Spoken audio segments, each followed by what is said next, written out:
Ladies and gentlemen, we are back with a very special episode, a very special guest, the newest and one of the oldest members of the Denver Broncos, Justin Strnad, heading back to Denver, just re-signed or announced that you're re-signing, right? Didn't break that on your own podcast, a little bit interesting, but officially re-signing with the Denver Broncos. I want to break down because I think a lot of people don't understand what goes into an NFL contract negotiation, what that offseason process kind of looks like. Well, first, allow me to be the first to say congratulations from everyone here at Hero Ball.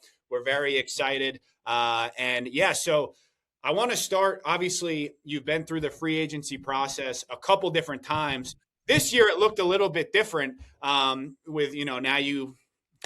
I think you demanded a little bit more money, maybe. You had a great season, obviously, last year in Denver. So can you kind of break down what that looks like from when you guys, the season ends versus New England and you're officially a free agent? How does those first couple weeks go? And when do you officially start talking with teams or, start negotiating?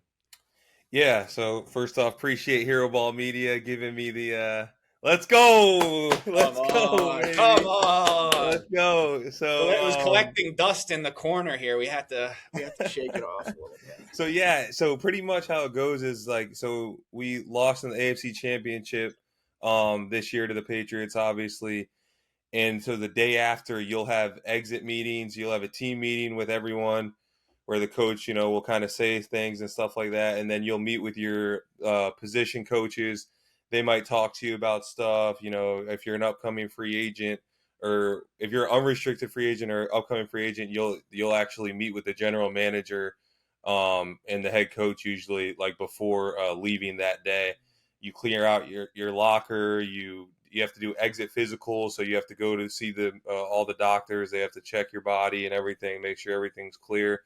You have to check out with the weight room people, the everything. So you kind of do a checklist of stuff, and then after that, you're actually free for, until basically the free agency period, which kind of starts to ramp up. You might hear stuff from your team for a little bit, but then at the combine, a lot of agents will fly to the NFL combine and kind of meet with teams and get a feel for what they think free agency is going to look like for their players and their clients.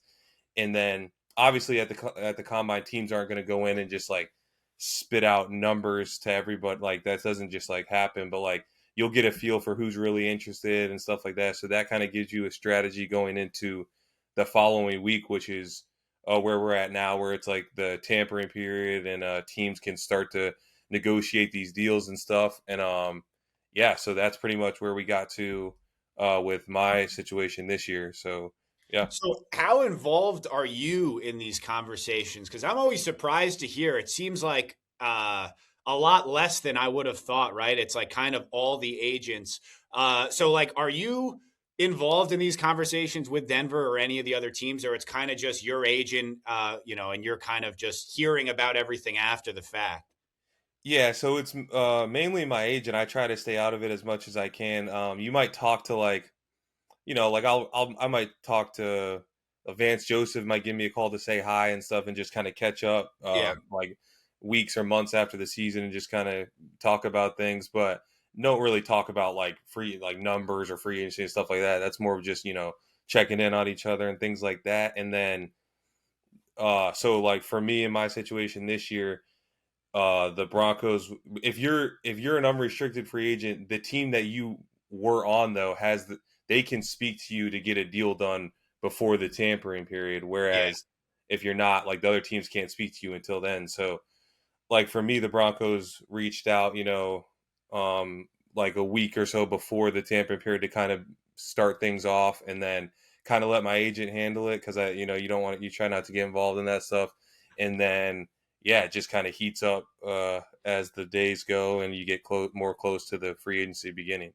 How different was this year? So this was your third time being a free agent. So you came off your rookie contract and you were coming off a year where you didn't play one single defensive snap, right? So that obviously was a little different. And then you have a year where you were the primary starter. You have a very good season. You get brought back to Denver on more than double the money contract.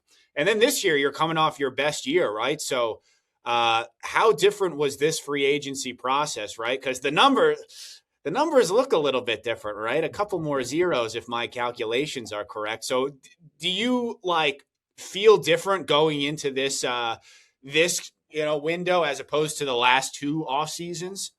Yeah, I would say so. You definitely have like, you know, I happen to also be like into the whole that side of football because that's what I want to do when I'm done playing.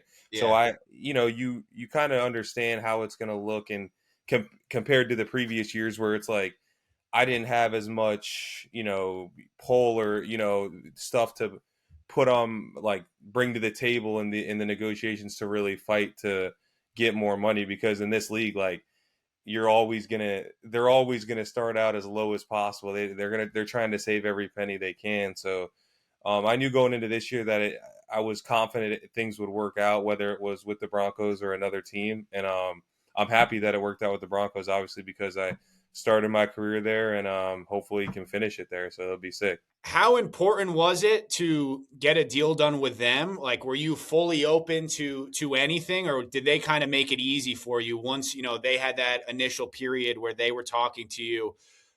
Did they make it easy on you? Like, was one of their first offers you kind of jumped on, or was there some haggling back and forth, if you will? No, I would say there was definitely some like haggling. I had said to my agent when the season had ended, I was like, this is my year where like I'm not gonna be afraid to say no. Like I'm willing to test the waters type of thing because I'm at a point in my career where it's like now or never. When it comes to at this sport, getting paid and things like that. So I kind of told my agent like, listen, like we're gonna have a number like a goal to and if it's not if the Broncos can't agree to or get to that, then we'll weigh our options and probably look elsewhere. So I knew that going into it, and then when negotiations kind of started, it wasn't where I like wanted it to be, obviously. So after a couple days went on, I honestly began to think like, all right, like I'm gonna test free agency and things like that, which is like it's exciting, but it's also you don't know no one knows what it looks like. I mean, obviously, if you're Puka Nakua and you hit free agency, like but like a guy like me, it could go great, could go, you never know. So there's that that iffy spot right there, and then I just kind of waited a little bit, hung out a couple days, stayed in my routine, and then on Saturday, I think it was Saturday evening, things really started to pick up, and yeah, we were able to get it done and get things finalized. So how big of a sigh of relief is this? Not only I'm sure the number was hit, you're back in Denver. You can finally, I'm sure this hanging over your head the last couple months. You can't really focus on anything else like podcasting and whatever else is important in your life. But how good does this feel now? You're back home. Like, it kind of all worked out? No. Yeah, no, it definitely all worked out. Like you said, it definitely was the last couple of months. Like since I've been home from the season, anytime I see anybody like in person, it's the first thing they ask. Oh, well, what are you gonna do, and what's gonna?